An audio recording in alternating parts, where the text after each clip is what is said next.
Looking at Corbus Pharmaceuticals, you can see here on the weekly time frame, we are inside this big weekly supply zone at 898 up to 1078.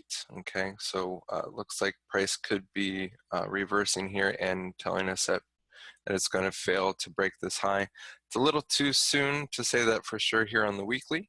Let's go ahead and drill down into the lower time frames and get a better perspective on things and what's going to happen this following week.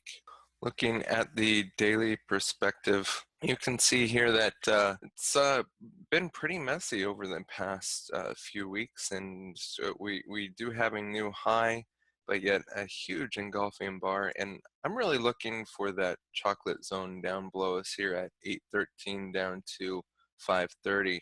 So I'm looking for price to touch that level yet again here this coming week, and I'm going to be saying that price is going to continue on to the downside and really see how much support is down here. Okay, we have made a new high, so that is a good sign, but I really want to see where is support.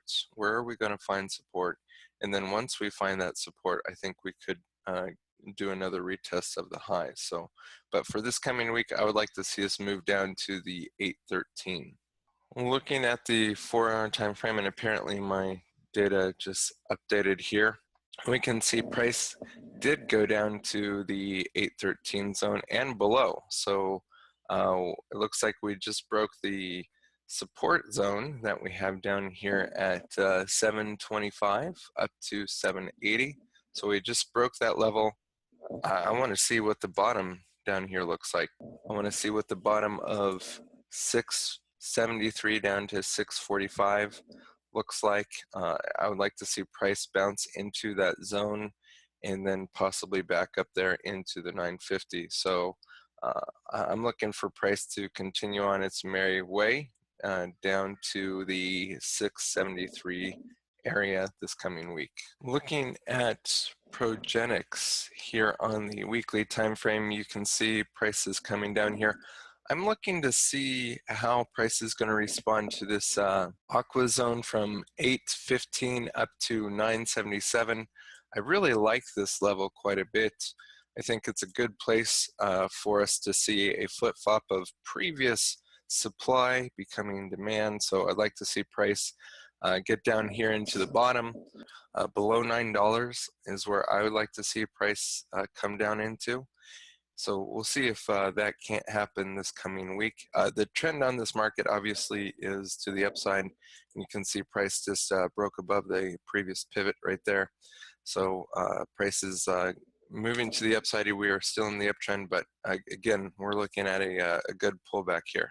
Looking at the daily time frame, you can see that price has moved down here pretty well, and I'm continuing to think that it's going to move down all the way down to like under the $9 amount. So I'm really looking for price to go through this level and really find support down here. This is the blue line that we drew here on the weekly time frame.